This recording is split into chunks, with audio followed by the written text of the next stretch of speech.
नमस्कार. आणि आज 21 जुलै, ज्या वर्षाची आपण आतुरतेने वाट बघत होतो तो क्षण आला आहे. पण त्याचबरोबर जसं कॅलेंडर बदलतं, वर्ष सुरू होतं, तसा पहिला दिवस आपण बघतो की दहीहंडी कधी येते.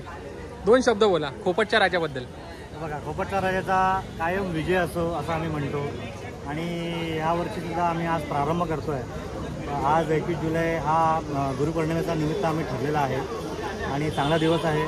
आणि आमची अशी आशा आहे की आमचं स्वप्न मागच्या वर्षी आणि त्याच्या आदल्या वर्षी पण अपूर्ण राहिलं आहे, तो स्वप्न जसा पूर्ण होईल त्याच्यासाठी आज कसं काय प्रयत्न करता येईल त्याच्यासाठी आम्ही खूप ताकदीने, अतिशय जोमाने जे आपण प्रयत्न करता येतील ते आम्ही प्रयत्न करणार आहोत.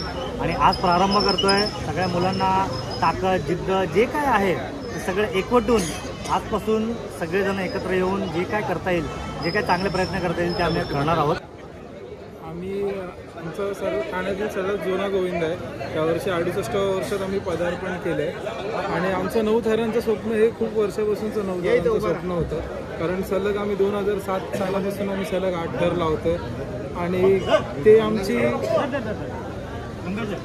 9 थर लावण्याबद्दलचा विचार आमचा बरेच वर्षापासून चालू होता. त्याच्या मागील 2 वर्ष आम्ही प्रयत्न केले, पण आम्ही 8 थर आमचं एकच ध्येय होतं की 8 थर चढून उतरवायचे सगळीकडे, की कोणाला इजा झाली नाही पाहिजे, सुखरूपपणे लावायचे. आणि गेल्या वर्षी आम्हाला सर्व बाजूने आपल्या देवाने पण साथ दिली, आमच्या पोरांनी पण तेवढी ताकद दिली. आणि प्रो गोविंदामध्ये जो आम्ही परफॉर्मन्स दिला तेव्हापासून आम्हाला खूप चांगला प्रतिसाद भेटला.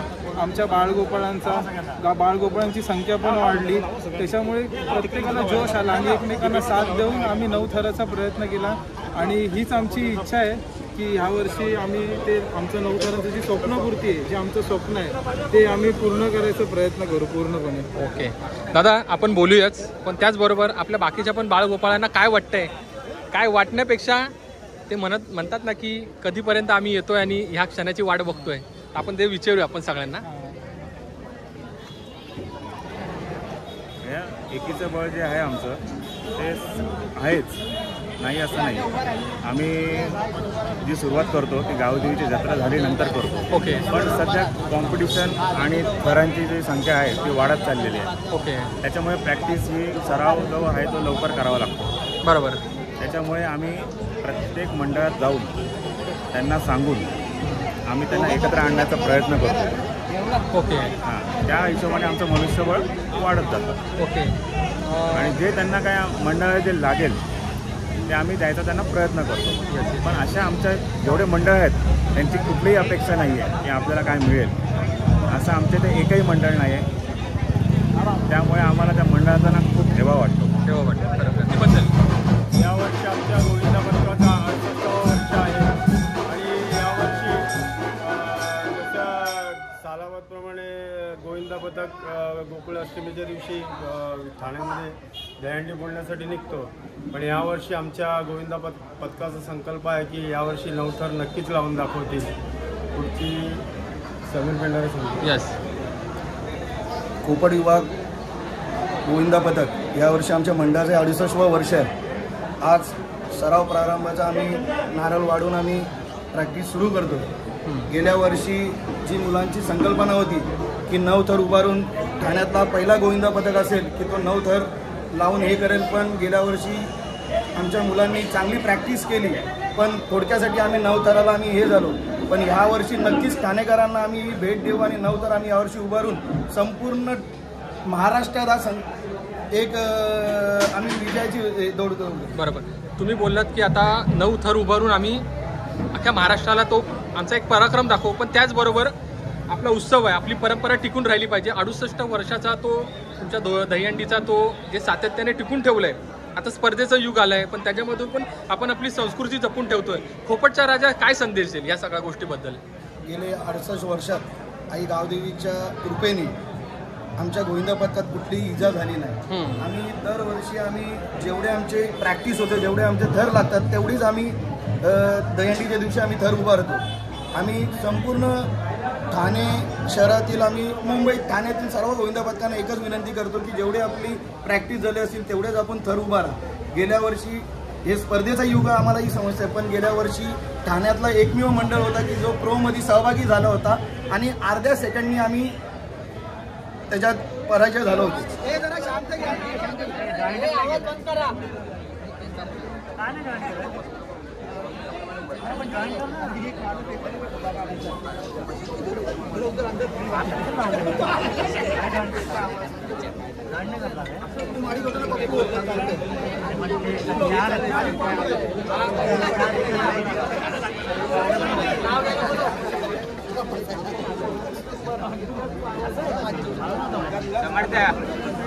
समर्थ खाली बस तिकडे.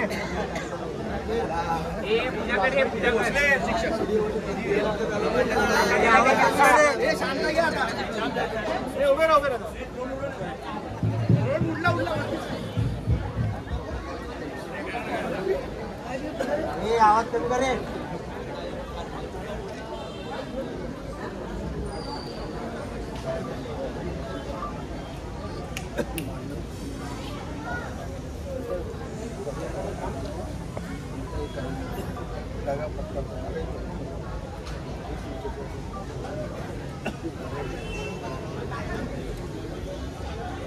माते की जय.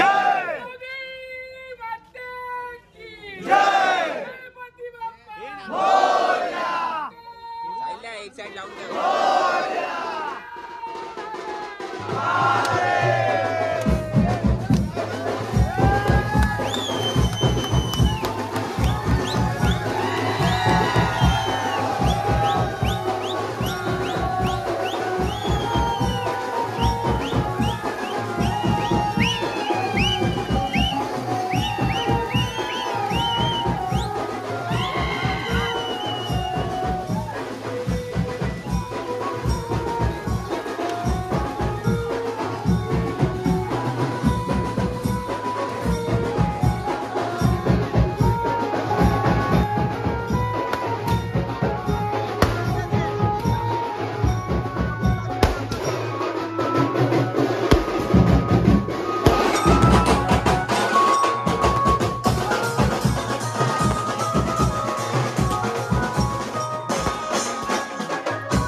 आज आपल्या या जागेवाल्याचा श्रीफळ देऊन आज या सराव शिबिराला आज सरावाला इथे सुरुवात होत आहे.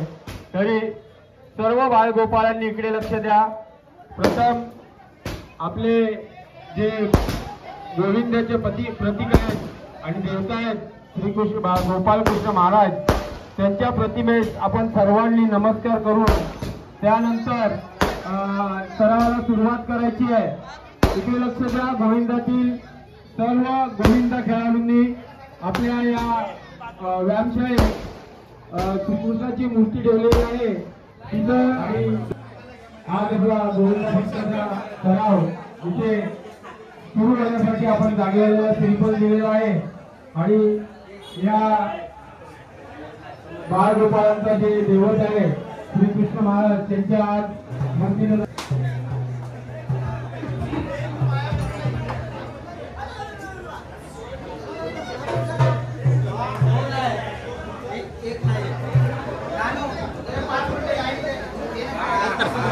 आता जस्ट नारळ कुठलाय श्रीकृष्ण भगवंताला ते मागणं मागितलंय. ह्या वर्षी 9 लागू दे. उत्सव परंपरा आपली चालूच आहे. पण हा ह्या क्षणाची आतुरतेने वाट बघत होतात. 2 शब्द. आम्ही तर दरवर्षी म्हणजे मी तर आतुरतेने ह्या सणाची कधी वाटत बघत असतो. आम्ही बघत असतो की कधी हा सण येतो आणि आम्ही कधी इथे सगळे जमतो आणि आम्ही इथे थर लावतो. आमची आत्ता नाही पण पहिल्यापासूनच आमची इच्छा आहे की आम्ही मुंबईच्या गोविंदा पथकांनी जसे 9 थर लावले तसे आमच्याही गोविंदांनी 9 थर लावावे. आणि ती गेल्या वर्षी आमची इच्छा होता थोडीशी राहिली, पण यावर्षी आम्ही नक्कीच 9 थर लावून दाखवणार. आणि आम्ही पण ठाण्याचे म्हणजे ठाण्यातले हे कमी नाही असं दाखवून देणार मुंबईवाल्यांना. ओके, धन्यवाद. नमस्कार. आज म्हणतात ना की दिवस म्हणजे कधी ते दिवस येतात आहे आणि त्याचबरोबर प्रो गोविंदासारख्या स्पर्धेमध्ये पोपटच्या राजाने एक वेगळं नाव तयार केलं. ठाणेकर म्हणून काय वाटतं, विशेषतः खोपटकर म्हणून काय वाटतं? म्हणून खूप अभिमान वाटतोच, त्याहून जास्त अभिमान वाटतो आम्ही खोपटकर आहोत. आमचा गावचा जो गोविंदा निघतो तो प्रत्येकाचा हा जो टी शर्ट प्रत्येकजण परिधान करतो हा आमचा टी शर्ट नाही, हा गावचा टी शर्ट आहे. बरोबर. आम्ही गावचं नाव घेऊन पुढे जातो. बरोबर. कळलं का? आम्ही नाही जिंकणार, आमचं गाव जिंकणार. त्यामुळे ह्या सुद्धा सगळे लोक आम्हाला सपोर्ट करतात. मी स्वतः 32 वर्ष येतोय, माझे वडील यायचे आणि आता मी येतो. धन्यवाद.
अनुभव कसा आहे याच्यावरती प्रॅक्टिसचा? सेफ्टीसाठी कोणाला इजा व्हायला नको. हार्नेस असतो, हार्नेस सध्या नाही.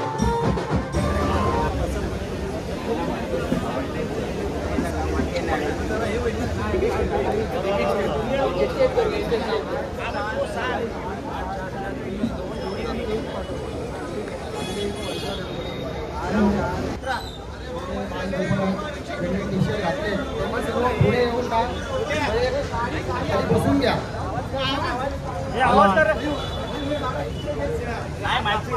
जेवढ्या बाळगोपाळांनी टी शर्ट घातले त्यांनी सर्वांनी पुढे या आणि पहिल्या जागेवर बसून घ्या. मी जे काय सांगतो ते पहिले नीट ऐका आणि त्यानुसार आपण थर रचना करणार आहे. मला समजतो मॅच नाही आहे, पण पुढे येऊन बसून घ्या. हे सर्वांना जागा तरी पुढे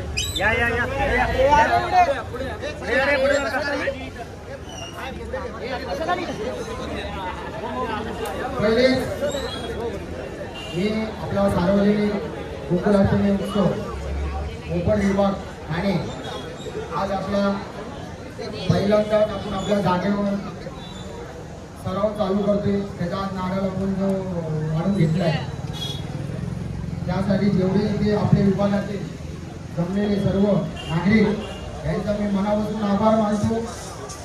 दुसरी गोष्ट, आज आपले विभागातील किंवा बाहेरची जेवढी मंडळ आपल्या इथे सहभागी होतात गोकुळाष्टमीला, खरोखर आम्हाला तुमच्या लोकांचं साथ पाहिजे. कारण यावर्षी ज्या आपली संकल्प आहे ती एकदम मोठी संकल्प आहे. ठाण्यामध्ये आज आपला पहिला गोविंदा पथक या नावाजलेला तो आपला 1 नंबरला गोविंदा आहे. तर आज लवकर यावर्षी प्रॅक्टिस सराव चालू करण्याचा उद्देश असाच आहे की पुढे कमी दिवस आहेत, 1 हप्त्याने आपला प्रो गोविंदाची कॉम्पिटिशन चालू होणार आहे. आपला जो गोविंदा पथकाचा राऊंड आहे तो 27 तारखेला आहे, जत्रेच्या 1 दिवस अगोदर. आपण दरवर्षी आपली गावची जत्रा झाल्यानंतर आपण ते सराव चालू करतो, पण तो यावर्षी लवकर का चालू करण्यात आम्हाला वेळ कमी आहे. म्हणून त्यासाठी आपल्या विभागातील जेवढे मोठे जुने नागरिक आहेत जी मंडळाचे मोठे ज्येष्ठ नागरिक आहेत त्यांना आम्ही विचारून सर्व डिसिजन घेतलेलं आहे. म्हणून आज आम्ही 1 महिन्यापासून सर्व गणपतीच्या मंदिराचे ते चालू केलेला, तो आज आम्ही इकडे गुरुपौर्णिमेच्या चांगल्या दिवशी ते आज त्याला चालू करतोय. तर जेवढी बालगोपाळ आपले इथे प्रॅक्टिसला आलेले आहेत त्याच्यापेक्षा उद्यापासून जरा जास्त आले तर ती प्रॅक्टिस आपली जरा जोमाने होईल, चांगली होईल. कारण आपला संकल्प आहे 9 तारखेचा. यावर्षी आपण आज थराच्या शर्यतीमध्ये नसून आज जे बाहेरचे गोविंदा पथक आहेत ते आपल्याकडे चांगल्या नजरेने बघतायत की एक मिळून गोविंदा आहे की 9 थर लावले तो पहिला खोपटचा राजा लावला. याचं असं कारण आहे कारण आतापर्यंत ठाण्यातले बरेच गोविंदे पथक चांगले आहेत, पण त्यांनी त्यांच्या पर्यायाने भरपूर प्रयत्न केले की आपला पण गोविंदा पथक 8-9 थर लावले पाहिजे. पण आपला गोविंदा पथकाने यावर्षी दाखवून दिला गेल्या वर्षी की आपण पूर्ण मनसेचे जे 9 थर लावले बसले फक्त थोडक्यासाठी आपण राहिला आणि तो आपला स्वप्न गेल्या वर्षी पूर्ण आला असता पण तो राहिला. म्हणून यावर्षी सर्व बालगोपाळांना माझी विनंती आहे, राग विश्वा भुसवाटा असेल त्यांनी बाजूला ठेवा. आपला संकल्प आहे तो आपल्याला पूर्ण करायचा आहे. सर्वांनी टाइमवर सरावला या जेणेकरून लवकर घरी जातील. आणि आता जो आपण सराव करणार आहे ते 3 प्रकारात करणार आहे. नको नको का? ठीक आहे.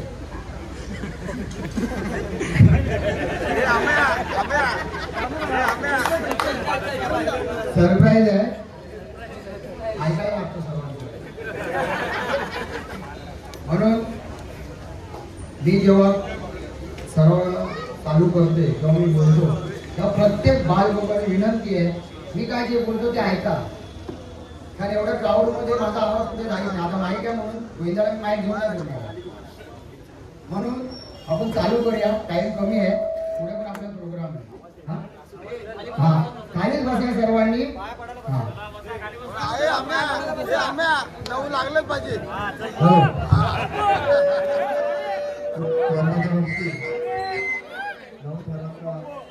खोपटच्या राजाचा संकल्प आहे. विभागाची शान, खोपट विभागाचा मान आणि आपला हा ठाण्यामध्ये संपूर्ण महाराष्ट्रात नावाजलेला खोपटचा राजा यावर्षी संकल्प दिलेला आहे 9 थरांचा. सर्व खोपट विभागातील नागरिकांना अभिमान वाटायला पाहिजे आणि त्यांनी या गोविंदा पथकाच्या सर्व बालगोपाळांना सहकार्य करायला पाहिजे. आणि यंदाच्या वर्षी दरवर्षी 450-400 पब्लिक असतं. आमची इच्छा आहे की 800-900 पर्यंत पोहोचायला पाहिजे. आणि हा संकल्प नक्कीच आई गालुरीच्या इच्छेने आणि आशीर्वादाने हा गोविंदा पथक यावर्षी नक्कीच पूर्ण करेल आणि आपण आपल्या सरावाला आपण सुरुवात करेल.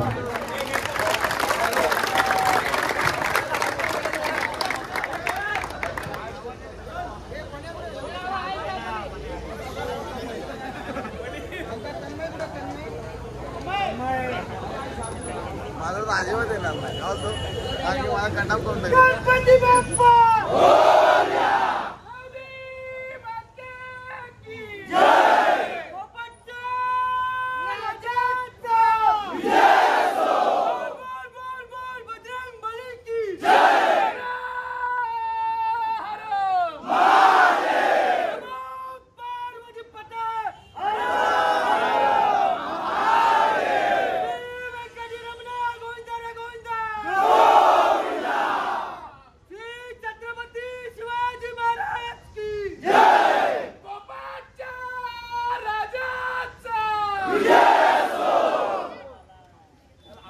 नमस्कार.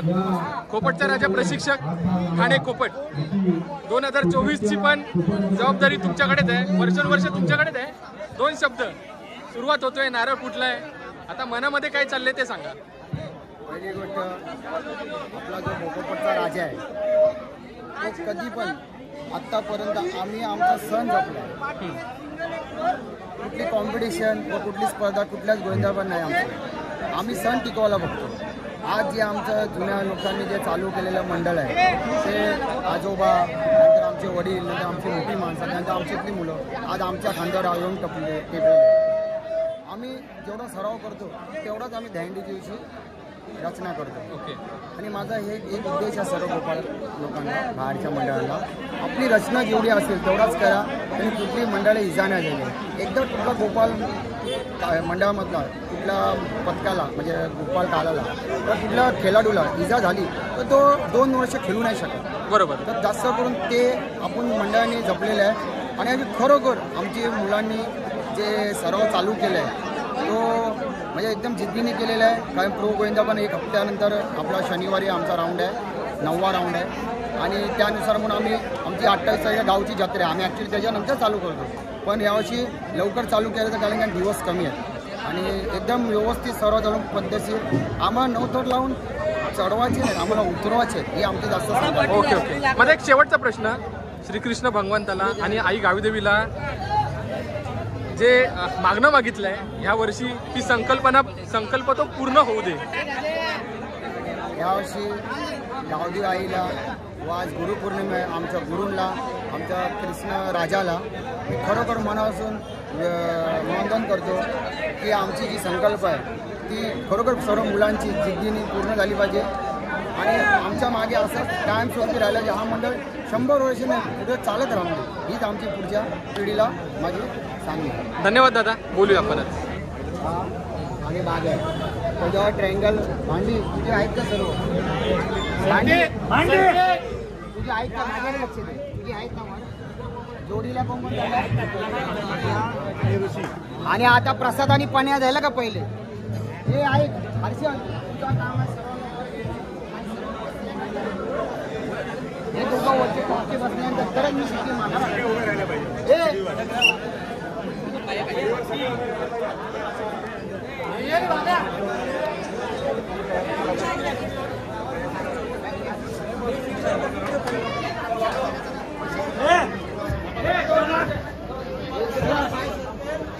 हॅलो, सरावाला सुरुवात झालेली आहे.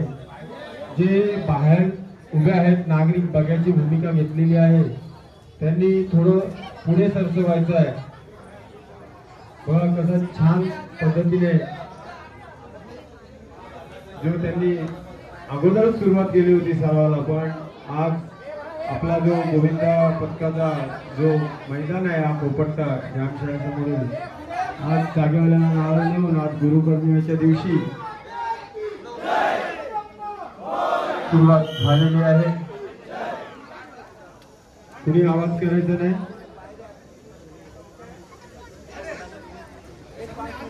पुढे पुढे सरकायचं आहे, पुढे सरकायला सगळ्यांना.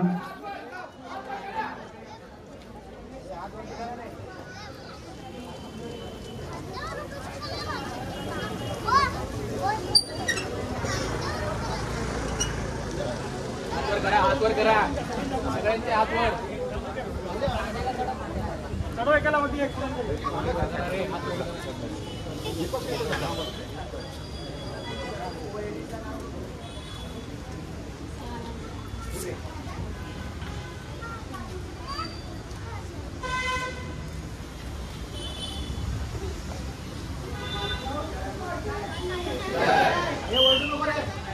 पहिला प्रयत्न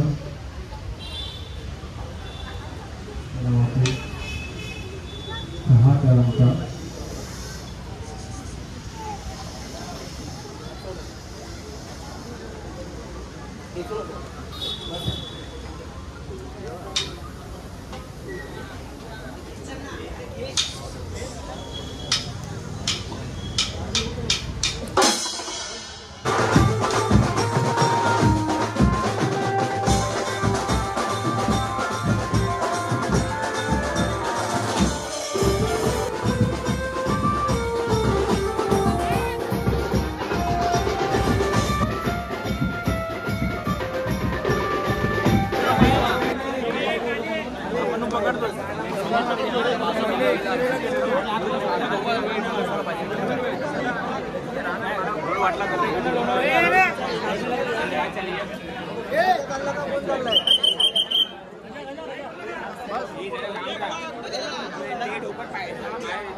त्याला पकड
तुम्ही 4 जण बसले ना, तुमच्यामध्ये कोण येणार?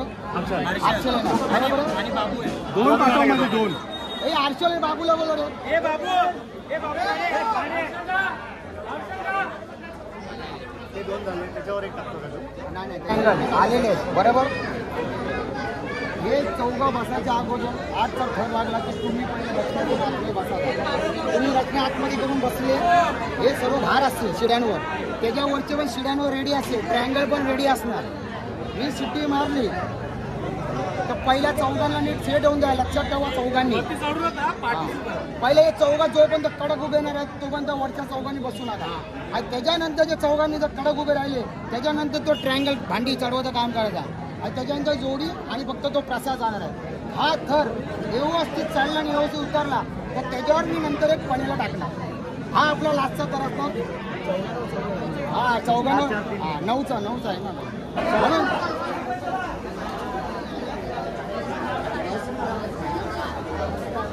हे आवाज कमी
दादा तुझं नाव काय? ओके. आणि का पहिला दिवसच आहे आणि तुझा पण पहिला दिवस आहे. काय एक्सपिरियन्स सांग ना, म्हणजे कसं वाटतंय ते? भारी वाटतं. आणि आता थर म्हणजे आहे, तू थरामध्ये आहे का शिडीला का काय? पॅकिंगमध्ये आता पॅकिंगमध्ये. Okay thank you. कितव्या थराला आहे? मी इकडे जोडीच्या वरती असतो शिडीला. ओके. आणि आता लहानपणापासून मी या गोविंदामध्येच आहे. ओके. लहानपणापासून चढतो वगैरे. हे डोक्याला जी चंद्रकोर लावते ती? हो, कंटिन्यू माझी ते असते. ते लावल्याशिवाय आम्ही निघतच नाही. थँक्यू.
दादा आता किती लावले प्रॉपर? आम्ही प्लेन 70 लावले. 70 लावले ना? आणि तुम्ही पण असताना वरती? ओके. आणि तुम्ही दोघं असताना वरती? तुम्ही जेव्हा वरती जाता तेव्हा एक विश्वास घेऊन जाता, तो विश्वास काय सांगा? एक विश्वास असतो ना मनामध्ये, हे बेस आहे म्हणून मी वरती जातोय. हे कसं आज गेली मी 10 वर्ष चढत आलो. भीती नक्की घेतो आणि वरती माझी काय भीती मेलेली आहे. भीती माझी मेलेली आहे. मला काय वरती काही ओके. काय बोलतोय? काय वाटतंय? एकदम मस्त वाटतं.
गणपती बाप्पा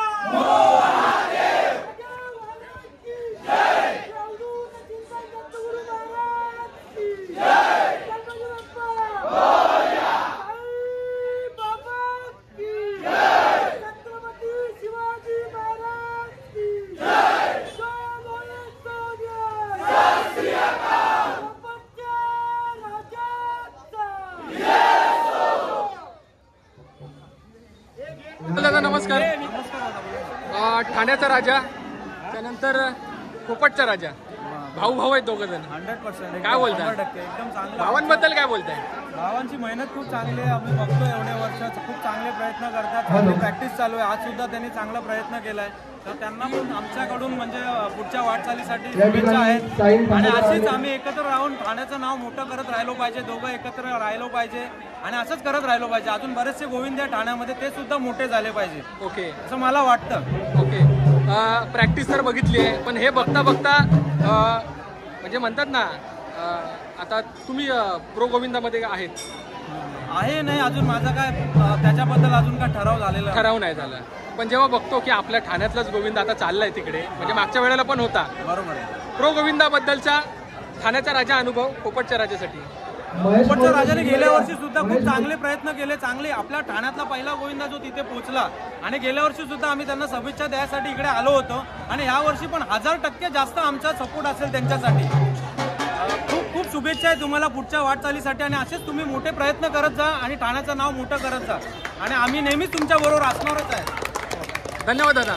धन्यवाद. धन्यवाद.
मित्रांनो, जस्ट पोपटच्या राजाचा आता जो दहीहंडीचा सराव संपन्न झाला आहे, त्याचबरोबर आजचा दिवस तो प्रारंभाचा होता. आणि सगळ्यात महत्त्वाचं म्हणजे पोपटचा राजा 67 वर्षाचा अनुभव असलेला हा जुना ठाण्यातला गोविंदा खूप संघर्ष बघितला आहे. त्या संघर्षामधून इथपर्यंत या मंडळाची जी परिक्रमा झाली आहे, काय उतार चढाव झाले, मंडळाने काय काय संघर्ष बघितला, काय काय अडथळेमधून घेतले, आपण मंडळाचे प्रशिक्षक आहेत त्यांच्याशी जाणून घेऊया. दादा नमस्कार. नमस्कार. आपला परिचय द्या ना थोडा. माझं नाव अमित सुरेश पेंढारे. मी सार्वजनिक गोकुळाष्टमी उत्सव मंडळ याचा प्रशिक्षक असून हा जो मंडळ आहे 1956ला आपल्या ठाण्यामध्ये आमचे ज्येष्ठ जुने लोक होती त्यांनी चालू केलं. तेव्हा बोटावर मोजकीच माणसं असायची हे सण साजरा करायला. पहिल्याच्या काळामध्ये सण जे साजरे व्हायचे हे कुठल्या कॉम्पिटिशनसाठी नाही का कुठल्या पैशासाठी नसं जायचं. हे आपलं एक म्हणजे कृष्ण जन्म बोललं तर आपला सर्वांचा दैवत हा कृष्ण, जे त्यांच्या नगरीमध्ये जसं ते बोलतात आपण माखन मटक्यामधनं काढून हे करायचं. त्याच्यानंतर ती एक आपल्या महाराष्ट्रामध्ये देशामध्ये संस्कृती झाली की आपला कृष्ण जन्म सर्व शहरामध्ये म्हणजे याच्या देशामध्ये झाला पाहिजे. त्यानंतर गोकुळाष्टमीची स्थापना झाली. त्यानंतर वाटचालीमध्ये पहिल्याच्या काळामध्ये 1-2 थर लावले की रचना केली की हो यायचा. पण काळाच्या निदानानंतर ते पुढे वाढत गेलं. 2 थर, 3 थर, 4 थर, 5 थर, 6 थर असे जे थर आहेत वाढत गेले. आणि त्याच्यानंतर जी ही रचना होती ती म्हणजे पूर्ण शहरामध्ये ठाण्यामध्ये असं बॉम्बेमध्ये वेगळी दृष्टीने बघायला लागले. त्यानंतर मग आयोजक आले, त्यानंतर हे कॉम्पिटिशन वाढले. त्यानंतर आमच्या मंडळमध्ये असं होतं की आम्ही कुठल्याही दहीहंडी जायचो तर आम्ही कुठल्या बक्षीसाठी नाही जायचो का कुठल्या पैशासाठी जायचो नाही. एक आपली संस्कृती जपायला पाहिजे, त्यानुसार आमच्या मंडळाने वाटचाल केलेली आहे. तर दादा मी आता दहीहंडीच्या त्या प्रश्नांकडे येतो. स्पर्धेचं रूप आलंय, पण ते स्पर्धेचं रूप येता येता आपण आपली संस्कृती विसरत चाललो काय? पोपटचा राजा काय सांगू शकतो? हा तुमचा जो प्रश्न आहे माझा म्हणजे खरोखर मला आवडला विचारला. तर ॲक्च्युली या खोपटच्या राजाने मी तुम्हाला पहिले सांगितलं, एवढ्या वर्ष आम्ही दौडपार केलेली आहे. आम्ही चढ उतर भरपूर बघितलेत, पण आम्ही आत्ता पण सांगतो आणि पहिल्या पण सांगतो आणि आमच्या पुढच्या पिढीला पण आम्ही शिकवतोय की आमच्या मंडळाने कधीच कुठल्या कॉम्पिटिशनमध्ये भाग घ्यावा, कापून कुठल्या मंडळ खाली दाखवावा या दृष्टीने आम्ही कधीच गेलो नव्हतो. फक्त एक असं आहे की कॉम्पिटिशन बोललं की आपलं मंडळ राहिलं पाहिजे. प्रत्येकाचा इच्छा असते की प्रत्येक मंडळाने त्याच्यात भाग घ्यावा, त्याचा नंबर राहावा. म्हणून आमच्या मंडळाने तेच प्रयत्न केले की कुठलाही कॉम्पिटिशन असो की त्याच्यामध्ये आपल्या मंडळाने सहभागी व्हावा. जसे आपले थर रचना होतील आपल्या प्रॅक्टिसच्यानुसार तसे आम्ही रचलेले आहेत. त्याच्यामध्ये आम्ही कधी मागे पण आलो आहे आणि पुढे पण गेलो आहे. आणि दुसरी गोष्ट अशी आहे की आजच्या कॉम्पिटिशनमध्ये हे जे चाललेलं आहे त्याच्यामध्ये मी अजून पण सर्व गोविंदांना आवाहन करतो की आपली संस्कृती आहे या स्पर्धेमुळे आपण विसरू नये. आपण जास्त करून आपली संस्कृती जपली पाहिजे. स्पर्धा तर होत राहणार, आयोजक स्पर्धा घेत राहणार, पण त्याच्यामध्ये आपण कितपर्यंत आपल्या जी बालगोपाळ जी आज पहिले 50 असायची 100 असायची, आज 700-800चा मॉप असतो, त्यांना सांभाळायला भरपूर म्हणजे त्रास होतो. त्यामध्ये कोणाला इजा नाही झाली पाहिजे. हा सर्वात पहिली आपली संस्कृती आणि प्रत्येक मंडळाने जपली पाहिजे.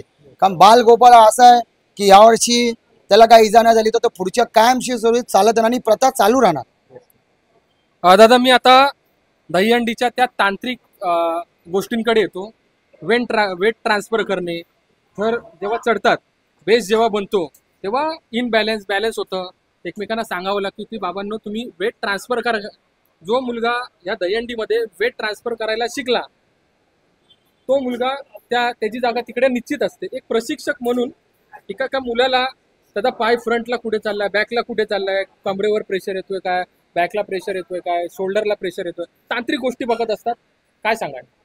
पहिली गोष्ट मंडळाचा प्रशिक्षक बनणं हा लय मोठं आव्हान असतो. कारण त्या प्रशिक्षकावर आज सर्व 700-800 पोरांची जिम्मेदारी असते. कारण जी 700-800 पोरं आहेत त्या प्रशिक्षकच्या मार्गदर्शनाखाली फॉलो करतात रूल्स. दहीहंडीच्या दिवशी असा असतो की त्या दिवशी क्राऊड असतो, गर्दी असते, प्रत्येकजण ते रूल्स फॉलो नाही होऊ शकत. कारण जो तो आपल्या आयोजक पटापट लावण्यासाठी प्रयत्न करतो, लावा पटापट लावा, त्याच्यामध्ये आपण ते रूल्स तेव्हा त्यांना फॉलो नाही करू शकत. पण जास्त करून जे रूल्स असतात जे आपण जेव्हा प्रॅक्टिस सराव करतो त्याच्यामध्ये त्या पोरांना फायनलमध्ये सांगायला लागतो की तुमचा जो वेट असतो ट्रान्सफर करायचा तो एकदा होऊ शकतो, दोनदा होऊ शकतो, पण तुम्ही एकदा थरामध्ये गेले आणि त्याच्यानंतर तुमच्या खांद्यावर एक कुठला बालगोपाळ चढलं का त्याच्यावर जाऊन बसलं तर तो थर तुम्ही कम्फर्टेबल म्हणजे घेऊ शकत नाही. मग तुम्हाला तिथे सरळ एक तर जागेवर उभा राहायचा असतो, तुमच्या क्षमता किती आहे त्या वेटला घेण्यामध्ये ती तुम्हाला ती पालन करावं लागतं. आणि दुसरी गोष्ट अशी आहे की जे पाय हा आत्तापर्यंत आपण जे प्रत्येक बालगोपांना सांगतो की तुमचा पाय या खांद्यावर ठेवा, त्या खांद्यावर सरकला नाही पाहिजे, जास्त बाहेर नाही गेलं पाहिजे. हे तर त्यांना सांगणं प्रत्येक बालगोपांना माझं सांगणं आहे की तुमचे जे बॉडी पुढे हे आहे ती व्यवस्थित ठेवा. ती जर व्यवस्थित नसेल तर पुढचा पोरगा त्या व्यवस्थेमध्ये जाणार नाही. आणि दुसरं असं आहे की प्रशिक्षक म्हणून हे सर्व अवघड आहे, एवढं अवघड आहे की कधी कधी प्रशिक्षकला पण 2 पावलं मागे यायला लागतात. कारण आपल्या दहीहंडीच्या दिवशी कधी कधी जे सराव करतो, जे आपल्याला यश सरावामध्ये भेटतो तो यश आपल्याला दहीहंडीच्या दिवशी नाही भेटू शकत. म्हणून जास्त करून माझा पोरांना एकच सांगणं आहे की सराव जो होतो त्यानुसार आपला दहीहंडीची आपल्याला कार्यक्रम करायचा असतो, आपले थर रचायचे असतात आणि जास्त करून कुठल्याही मुलाचं तोल व बॅलन्स शीट जाऊ शकत नाही ह्याच्यावर लक्ष द्यायचं असतो. त्याच्यामध्ये असं पण होतं की आपण एकच मुलांना वरची जी असतात असून त्यांनाच इजा होते, तर त्या पोरांच्या जागी आम्ही आज गेल्या 3 वर्षापासून म्हणजे म्हणजे दुसरी पोरं पण तयार केली आहेत. म्हणजे एका मुलाला जर झालं तर त्याच्या आम्ही दुसरा पोरगा ट्राय करू. हां, दुसरी गोष्ट आमचं आता म्हणजे गेल्या वर्षी असं आहे की आम्ही 9 थराला वेगळी रचना ठेवलेली आणि 8 थराला वेगळी रचना ठेवलेली आणि 7 थराला वेगळी रचना असते.